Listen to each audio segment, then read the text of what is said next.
Hello everyone, welcome to EduTap. So in today's 30-day series for BRBL, we are going to discuss the topic contract of guarantee and contract of bailment. तो सबसे पहले contract of guarantee की बात करते हैं.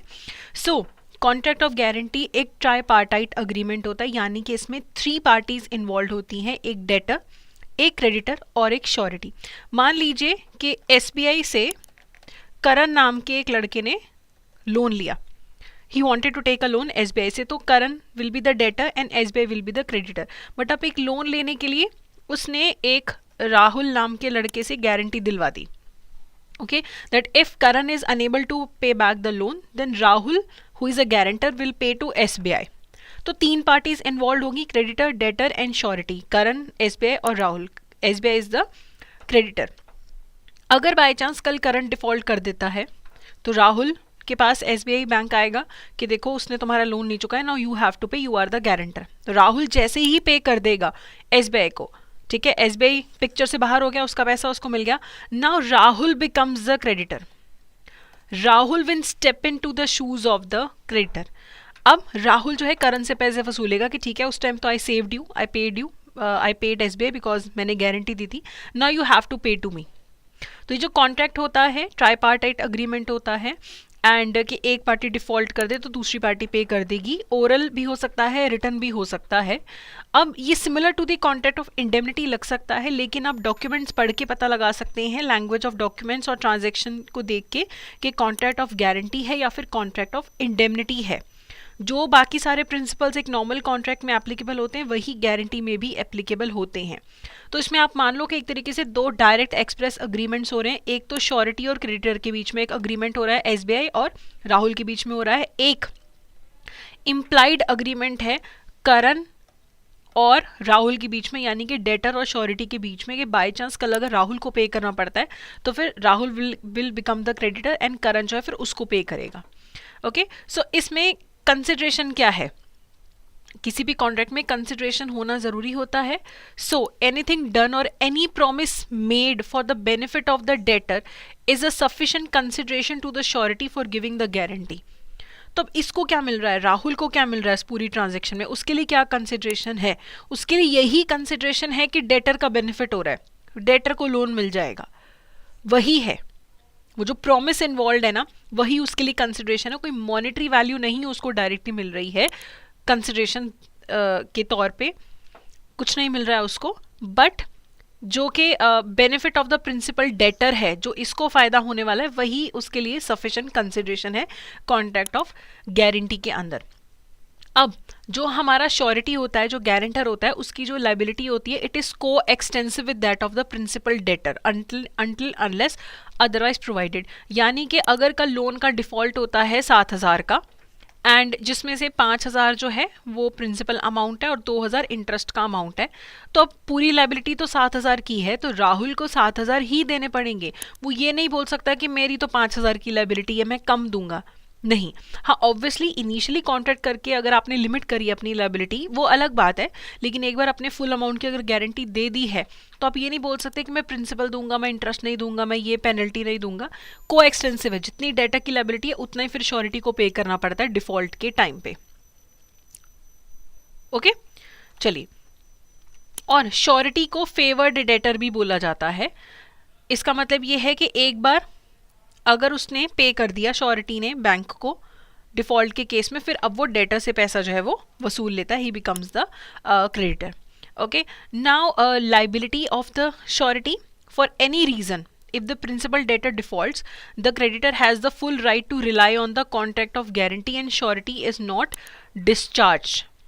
ठीक है, जैसे ही अगर इस केस में करंट डिफॉल्ट करता है तो SBI के पास पूरा हक है कि वो राहुल से आके पैसे वसूल सकता है, कि देखो तुम्हारे दोस्त ने डिफॉल्ट कर दिया, अब तुम्हें पैसा देना पड़ेगा. ठीक है, even if the debtor is insolvent, creditor can get release elsewhere.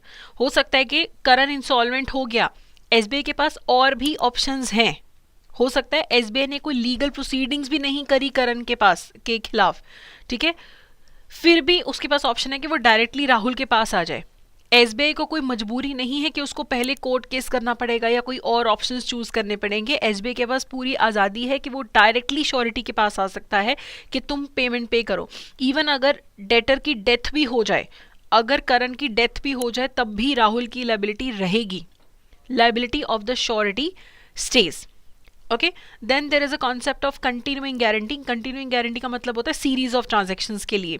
देखो, अगर ये आदमी है, ये इस दुकान पे आता है कि हमारा एक वर्कर है राम, वो 5,000 तक का जब भी कुछ भी सामान खरीदे, मैं उसकी गारंटी दे रहा हूँ। ठीक है, 5,000 पर ट्रांजेक्शन अगर वो कुछ भी खरीदता है, और महीने में अगर वो ऐसा ही मान लो मैं तुम्हें 50,000 तक की ओवरऑल गारंटी देता हूँ और पर ट्रांजेक्शन 50,000, ये कितनी बारी भी परचेस कर ले कोई दिक्कत नहीं है। बार बार गारंटी नहीं दे रहा हूँ मैं ओवरऑल गारंटी दे रहा हूँ। तो ऐसी टाइप की गारंटी जिसमें मल्टीपल ट्रांजेक्शन्स कवर हो रही हैं, वो हमारी कंटिन्यूइंग गारंटी होती है। इसे श्योरिटी कभी भी रिवोक कर सकता है। ठीक है, बाद में मान लो इसको नौकरी से निकाल दिया राम को, तो फिर अब ये जो मालिक है वो आके दुकान पे बोल देगा कि देखो अब ये हमारे लिए काम नहीं करता, हमने इसको निकाल दिया। अगर अब ये फ्यूचर में कुछ भी सामान खरीदता है तो हमारी कोई भी उसमें गारंटी नहीं है पेमेंट की। ओके, तो अब हमारी गारंटी हम रिवोक करते हैं। अगर डेथ ऑफ श्योरिटी हो जाए, नॉर्मली जैसे ही श्योरिटी की डेथ हो जाती है तो उस टाइम पे फिर उसकी जो गारंटी है वो एंड हो जाती है। जिस डेट पे उसकी डेथ होगी उस टाइम पे गारंटी भी एंड हो जाती है। लेकिन इसमें intention of the parties, terms of contract के हिसाब से डिफरेंट हो सकता है। टिपिकली स्पेशली कंटिन्यूइंग गारंटीज में जैसे ही बैंक को पता लगता है कि गारंटर की डेथ हो गई, तो जो भी रनिंग अकाउंट होता है उसे क्लोज कर दिया जाता है। जैसे कि ओवरड्राफ्ट फैसिलिटी है, क्रेडिट फैसिलिटी है, कुछ भी है, उसे उस टाइम पे रोक दिया जाता है कि अभी पहले इसको क्लियर करो कि तुम्हारा श्योरिटी की तो डेथ हो गई है। नॉर्मली गारंटी उसी टाइम पे एंड हो जाती है, but there can be separate contracts for that. Okay, then there is variance in the terms of contract. अब आप मान लो कि श्योरिटी के कंसेंट के बिना राहुल को बिना बताए करण और एसबीआई, करण एंड एसबीआई कुछ चेंजेस कर लेते हैं कॉन्ट्रैक्ट ऑफ गारंटी के अंदर। तो जो भी वेरिएंस होता है, जो भी चेंजेस कर लिए जाते हैं राहुल को बिना बताए, उसके बाद से श्योरिटी डिस्चार्ज हो जाता है। ठीक है, any variance without the sureties consent in the terms of contract by between the debtor and creditor discharges the surety as to transaction subsequent to the variance। आपने एक बार बिना बताए राहुल को कोई भी चेंजेस कर लिए, तो चेंजेस करने के बाद कुछ भी आप करो उसके लिए फिर राहुल लाइबल नहीं है। कुछ भी आप अगर श्योरिटी को बिना बताए चेंजेस करते हो, उसके कंसेंट के बिना करते हो, then he is not liable for any further transaction. आपको उसको बिना बताए नहीं कर सकते हो। ठीक है, the surety is discharge by any contract between the creditor and debtor by which the debtor is released. अगर एसबीआई ने लोन माफ कर दिया करण का, तो राहुल की लायबिलिटी भी खत्म। वो तो इस कॉन्ट्रैक्ट से करण के कारण नहीं जुड़ा हुआ है। अगर करण का ही लोन ही माफ हो गया तो फिर राहुल जो है, जो श्योरिटी है, उसकी लायबिलिटी भी खत्म हो जाती है। लीगल कॉन्सिक्वेंसेस फिर खत्म हो जाते हैं। देन इज फोरबेरेंस टू सू। देखो, मान लो अब इसने लोन नहीं चुकाया करण ने, ठीक है, एसबीआई ने कोई केस नहीं किया करण के खिलाफ, कोई लीगल एक्शन नहीं लिया। अब इसका मतलब ये नहीं कि श्योरिटी यानी कि राहुल अब ये सोचे कि देखो उसके खिलाफ केस नहीं किया, इसका मतलब कोई इशू नहीं है ना, अब मतलब मैं भी फ्री हो गया हूँ। ऐसा नहीं होता है। जस्ट बिकॉज एसबीआई ने डेटर को सू नहीं किया, क्रेडिटर ने डेटर को सू नहीं किया, इसका मतलब ये नहीं है कि श्योरिटी की जो लायबिलिटी है वो भी डिस्चार्ज हो गई है। ऐसा नहीं होता है। ओके, चलिए अगला है सिक्योरिटी। अब देखो, काफ़ी बार ऐसा होगा कि डेटर जब लोन लेने जाएगा क्रेडिटर से तो कोई ना कोई सिक्योरिटी गिरवी रखेगा, है ना। तो जो भी सिक्योरिटी होगी उसका बेनिफिट श्योरिटी को भी मिलना चाहिए। ठीक है, अगर मान लो कल इसने लोन नहीं चुकाया करण ने, तो अब ये बैंक श्योरिटी के पास आ जाएगा कि तुम लोन चुकाओ।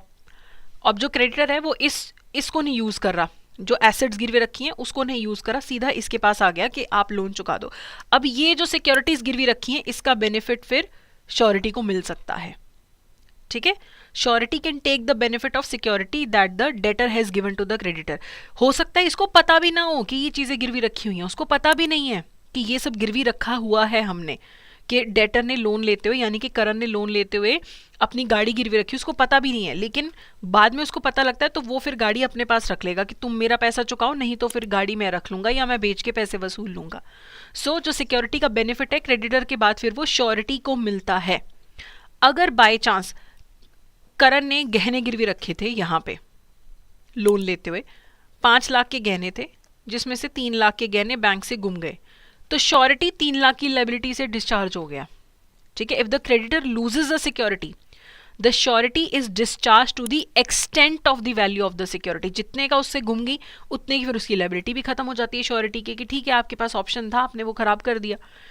ओके, बट ऐसा कभी नहीं होता कि उसको एसबीआई को कोई ज़बरदस्ती कि उसको पहले एसेट से पैसा वसूलना है बाद में श्योरिटी के पास आना, नहीं, वो डायरेक्टली श्योरिटी के पास भी आ सकता है। फिर there should not be any misrepresentation, कोई मिस रिप्रेजेंटेशन नहीं होनी चाहिए है।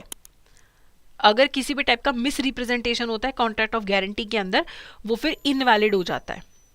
कुछ भी छुपाना नहीं है, कुछ भी झूठ नहीं बोलना है, कोई मिस रिप्रेजेंटेशन नहीं करनी है। अगर मिस रिप्रेजेंटेशन होता है, अगर मिस रिप्रेजेंटेशन होता है तो फिर कॉन्ट्रैक्ट ऑफ गारंटी इनवैलिड हो जाता है कि चलो ठीक है, इसने सुपरमार्केट ओनर है, ये एक आदमी राम कैशियर है, राम का ये फ्रेंड है, ठीक है, तो कैश इसने इसको बोला सुपरमार्केट ओनर को कि ये मेरा दोस्त है, आप इसको उधार पे सामान बेच सकते हो, ठीक है, और जो है ये आपके पैसे बाद में चुका देगा। अब यहाँ पे बताया नहीं गया है मार्केट ओनर को कि ये पहले फ्रॉड के केस में फंस चुका है, ये इंसॉल्वेंट है, तो ये ठीक है इसको उधार पे सामान बेच देता है, लेकिन यहाँ पे मिस रिप्रेजेंटेशन है ना। प्लस हो सकता है कि ये राम जो है इसको खुद भी नहीं पता, जो गारंटी दे रहा है इसको भी नहीं पता कि ये इतनी गड़बड़ चल रही है, कि राम जो है राम के साथ कुछ गड़बड़ चल रही है या राम के दोस्त के साथ कुछ गड़बड़ चल रही है, यानी कि जो गारंटर है अगर उसके साथ कोई भी मिस रिप्रेजेंटेशन हो रही है तो फिर वो कॉन्ट्रैक्ट ऑफ गारंटी इनवैलिड हो जाता है। ठीक है, जो गारंटी दे रहा है अगर उससे कुछ छुपाया जाता है, साइलेंट रहा जाता है किन्हीं चीजों पे, तो फिर कॉन्ट्रैक्ट ऑफ गारंटी जो है इनवैलिड हो जाता है। ठीक है, फिर सबरोगेशन में तो वही है कि surety can claim his dues from the principal debtor. अगर कल राहुल को एसबीआई को पे करना पड़ जाता है एज अ गारंटर, ऑब्वियसली फिर वो जाके डेटर से पैसा वसूल सकता है।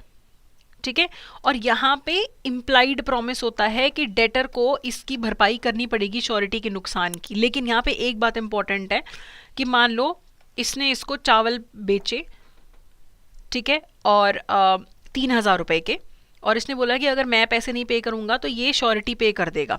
अब ऑब्वियसली इसने पैसे नहीं पे किए तो फिर ये आ गया इसके पास पैसे मांगने के, पैसे दो।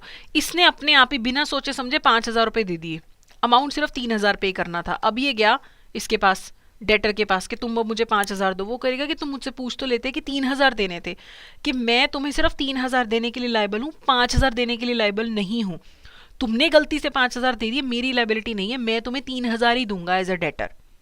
ठीक है, तो ये भी बीच में इम्प्लाइड रहता है। अब को श्योरिटीज भी हो सकते हैं, ये भी इंपॉर्टेंट पॉइंट है। हो सकता है कि एक लोन है 3,000 छोटा अमाउंट रखते हैं, ऐसा भी हो सकता है कि ये लोग मिलके 3,000 की गारंटी दे दें, ऐसा भी हो सकता है कि एक हजार की ये गारंटी दें। तो 2 या 2 से ज़्यादा लोग भी सेम डेट में, सेम टाइप के जो हमारा लोन है उसमें श्योरिटीज हो सकते हैं, इकट्ठे भी हो सकते हैं, अलग अलग से भी हो सकते हैं, सेम कॉन्ट्रैक्ट भी हो सकता है, अलग अलग कॉन्ट्रैक्ट के अंदर भी वो को श्योरिटीज बन सकते हैं। और जितना हो सके सबसे बराबर पैसा लेने की कोशिश करनी चाहिए। मान लो अगर एक 10 लाख का लोन है, एक ने 5 लाख की गारंटी दी और एक ने 3 लाख की गारंटी दी और एक ने 2 लाख की गारंटी दी। ठीक है, मान लो 3 लाख का डिफॉल्ट हो गया, तो 1 लाख इससे लो, 1 लाख इससे लो, 1 लाख इस श्योरिटी से लो, मतलब जितना हो सके बराबर पैसे लेने की कोशिश करनी चाहिए। ठीक है, और अगर बैंक सिर्फ एक को श्योरिटी से पैसे लेता है, बाकी से नहीं लेता, बाकी 2 को डिस्चार्ज कर देता है, बोलता है कि मैं ये 5 लाख वाले से ही पैसे ले लेता हूँ, बाकी को श्योरिटी से मैं पैसे नहीं लूंगा, बैंक ने छोड़ दिया, लेकिन बाकी सारे को श्योरिटीज का आपस में एक तरीके से इम्प्लाइड कॉन्ट्रैक्ट होता है कि सबकी बराबर जितना हो सके उतनी लायबिलिटी होनी चाहिए। तो 5 लाख वाला पहले तो बैंक को दे देगा 3 लाख रुपए जो भी डिफॉल्ट किया, बाद में बी और सी जो भी बाकी के को श्योरिटीज है उनको बोलेगा कि अब तुम मुझे 1-1 लाख रुपया दो, क्योंकि हमें बराबर से लायबल होना था। सो व्हेन देयर आर को sureties the discharge of one does not discharge the others. ये भी होता है, अगर एक को डिस्चार्ज कर दिया बैंक ने तो बाकी डिस्चार्ज नहीं होते हैं। अगर बैंक ने एक श्योरिटी को बोल दिया कि देखो तुमसे नहीं हमने पैसे लेने, तुम डिस्चार्ज हो, इसका मतलब ये नहीं कि बाकी के को श्योरिटीज भी डिस्चार्ज हो गए, ऐसा नहीं होता है। ठीक है, now will talk about contract of bailment. Contract of bailment Indian contract act के अंडर ही कवर होता है। बेलमेंट का मतलब होता है हैंडिंग ओवर, किसी को पोजेशन देना। ठीक है, आप जो सामान दे रहा है किसी को वो बेलर है और जिसको दिया जाता है वो बेली है। अगर मैंने कार मैकेनिक को गाड़ी दी रिपेयर करने के लिए, मैंने अपनी गाड़ी दी कि भैया 10 दिन में ठीक करके दे देना, मैंने अपनी गाड़ी दी, मैं बेलर हूं और मैकेनिक बेली है। और कॉन्ट्रैक्ट ऑफ गारंटी में जो सामान दिया जाता है, जो डिलीवरी दी जाती है एक पर्सन के द्वारा दूसरे को, वो किसी स्पेसिफिक पर्पस के लिए दी जाती है कि इतने टाइम तक ये सामान अपने पास रखो, उसके बाद या तो मुझे दे देना या डिस्पोज ऑफ कर देना। मतलब जो भी बेलर बोलता है वैसे बेली को करना पड़ता है। आप टेम्परेरीली किसी को देते हो कि देखो मेरी गाड़ी ठीक कर दो, ठीक है। और एक कॉन्ट्रैक्चुअल ऑब्लिगेशन होता है जिसके बाद रिटर्न करना होता है, ठीक है, उसको रिटर्न करना होता है। एंड पोजेशन इंपॉर्टेंट है कि एक जगह से दूसरी जगह पोजेशन चली जाती है, ठीक है। और हो सकता है कि कोई फॉर्मल कॉन्ट्रैक्ट नहीं हो तब भी बेलमेंट हो जाती है। अगर मुझे सड़क पे किसी का गुमा हुआ सामान मिल गया, मैंने अपने पास रख लिया कि बाद में वापस कर दूंगी, तो वो भी बेलमेंट हो गया। मुझे मिला गुमा हुआ, मेरा कोई कॉन्ट्रैक्ट ऑफ बेलमेंट नहीं हुआ, फिर भी इम्प्लाइड है कि यहाँ पे कॉन्ट्रैक्ट ऑफ बेलमेंट हुआ है, ठीक है। जब आप पैसे बैंक में जमा कराते हो वो कोई कॉन्ट्रैक्ट ऑफ बेलमेंट नहीं होता है, क्योंकि वहां पे कोई रिटर्न की बात नहीं हो रही है, ठीक है। तो ये कॉन्ट्रैक्ट ऑफ बेलमेंट है जब आप किसी स्पेसिफिक पर्पस के लिए एक लिमिटेड पीरियड के लिए किसी को पैसा देते हो, ठीक है। कॉन्ट्रैक्ट होता है बेलर और बेली में। एक्सप्रेस कॉन्ट्रैक्ट भी हो सकता है, इम्प्लाइड कॉन्ट्रैक्ट भी हो सकता है, और डिलीवरी एक्चुअल भी हो सकती है, कंस्ट्रक्टिव भी हो सकती है। एक्चुअल डिलीवरी में आप एक्चुअली किसी को सामान पकड़ा रहे हो। कंस्ट्रक्टिव में सिंबॉलिक होता है कि मैंने सामान नहीं दिया लेकिन सामान के कागज दे दिए कि अब तुम्हारे पास पोजेशन आ गई है। पोजेशन होना जरूरी है तभी बेलमेंट होती है, ठीक है।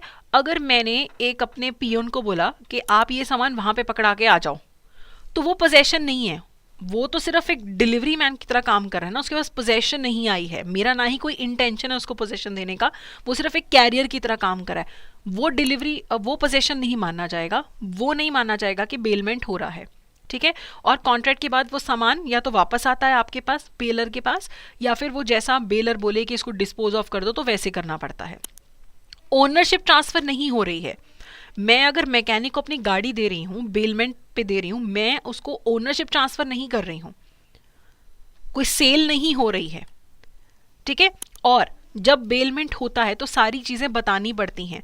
अगर मैं किसी को अपनी गाड़ी दे रही हूं कि इसको थोड़े दिन तुम रख लो, तो उसमें गाड़ी में जो भी फॉल्ट है जिसके बारे में मुझे पता है, जो भी उसके यूज से इंटरफेयर कर सकता है, कोई भी रिस्क अराइज हो सकता है, वो मुझे सब कुछ बताना है, वो मुझे सब कुछ डिस्क्लोज करना है। मैकेनिक को मुझे बताना है। अगर मैं आपको अपनी गाड़ी दे रही हूँ कि 10 दिन के लिए आप शहर में चला लो गाड़ी, तो मुझे बताना पड़ेगा कि गाड़ी के क्लच में प्रॉब्लम है, ब्रेक की प्रॉब्लम है, इंजन में प्रॉब्लम है, कुछ भी जो उसके यूज के साथ इंटरफेयर करे मुझे बताना पड़ेगा।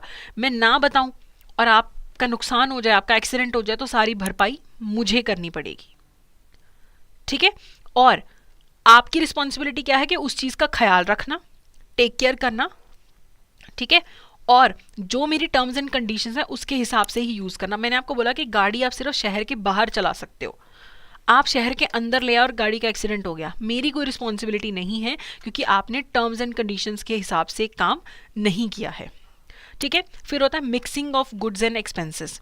अगर मान लो कि आपको मैंने राइस दिया कि आप ये जो राइस है अपने पास रख लो, और मैंने बोला कि अपने और मेरे वाले राइस जो है मिक्स कर लो, यानी कि मेरे कंसेंट से मैंने आपको बोला कि आपके मेरे गुड्स को मिक्स कर लो, तो कोई दिक्कत नहीं है। बाद में जब राइस बिकेगा, अगर 30 किलो मेरे चावल थे, 40 किलो आपके थे, तो 3:4 रेशो में हम पैसा डिवाइड कर लेंगे, मेरे कंसेंट से मिक्स किया।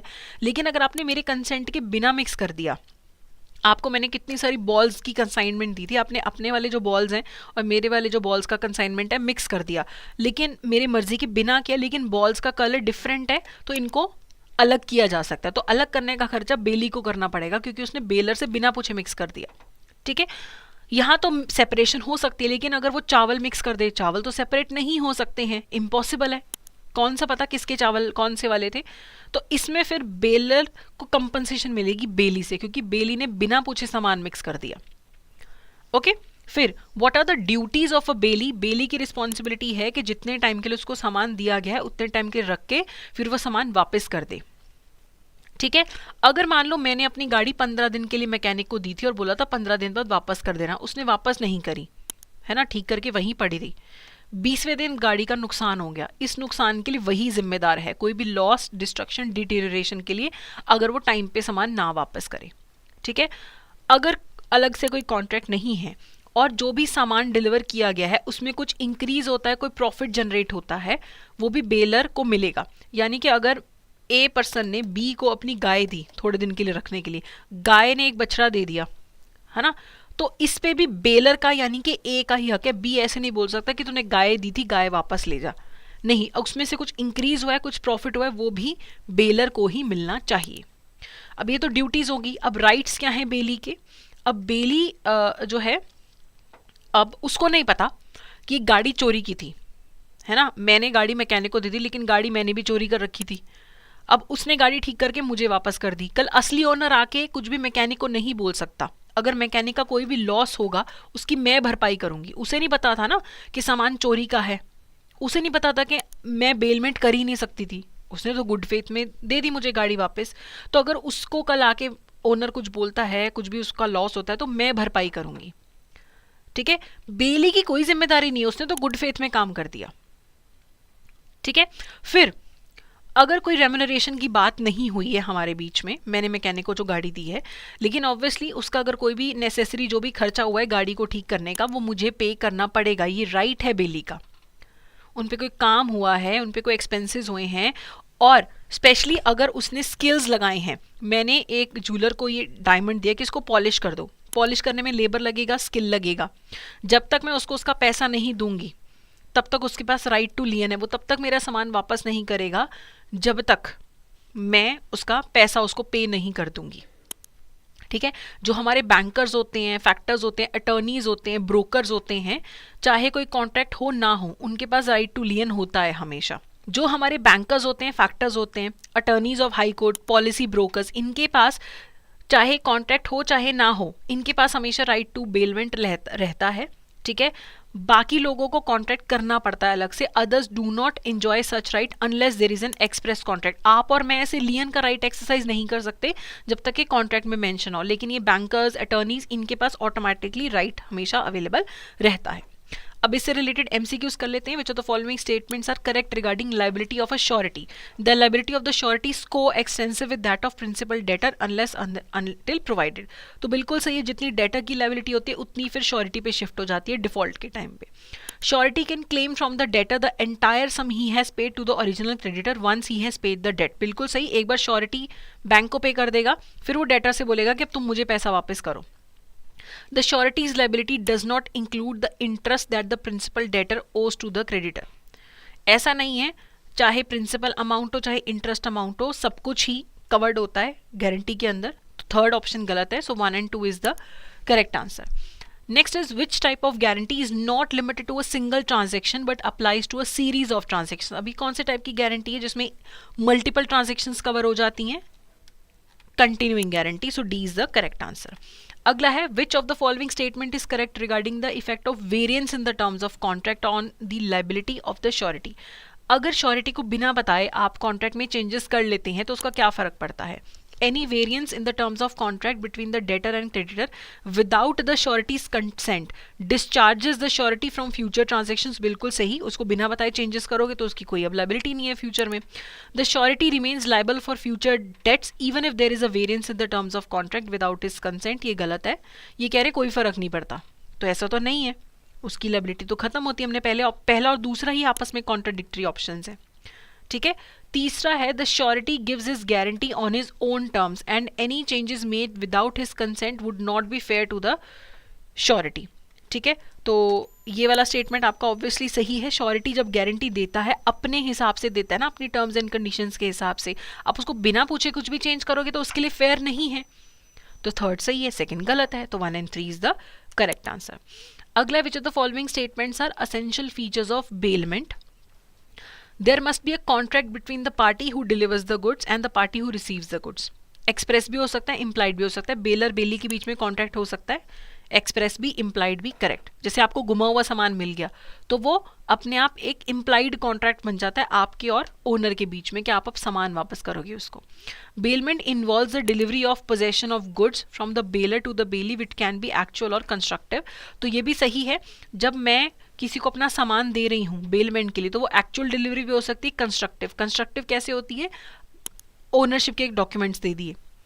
The ownership of the goods must transfer from the baler of the Bailey. Ownership नहीं ट्रांसफर होती है, पोजेशन ट्रांसफर होती है। ओनरशिप ट्रांसफर होगी फिर तो सेल का कॉन्ट्रैक्ट हो जाएगा, ठीक है। तो 1 and 2 यानी कि ए यहाँ पे करेक्ट आंसर है। Last is which of the following statements are correct regarding the duties of the bailee. Bailee की क्या ड्यूटी है, bailee must return the goods as soon as the time for which the bailed has expired और द purpose खत्म। अगर देखो आपको मैंने 15 दिन के लिए गाड़ी दी, 15 दिन खत्म आप मुझे वापस दोगे, या जिस पर्पस के लिए दी वापस दोगे वो खत्म होने के बाद, तो ये सही है। The bailee is responsible to the bailor for any loss, destruction and deterioration if they are not return on time. Time पे वापस नहीं करोगे तो सारे नुकसान की भरपाई तुम्हें करनी पड़ेगी, बिल्कुल सही। The bailee is not bound to deliver to the bailor any increase और प्रॉफिट, ये गलत है। वही गाय वाली एग्जाम्पल कि गाय का अगर बच्चा हुआ है तो वो भी आपको बेलर को वापस करना पड़ेगा, बेली नहीं रख सकता है यहाँ पे, लेकिन नॉट बाउंड नहीं आएगा, बाउंड होता है वो, तो थर्ड गलत होगी। तो करेक्ट क्या है, 1 and 2। ओके, तो ये हमारा आज का सेशन था। And any doubt you have you can ask in the comment section. We have other videos also for other subjects also, so you can subscribe to the channel to watch all the videos. So that's it for today, thank you so much.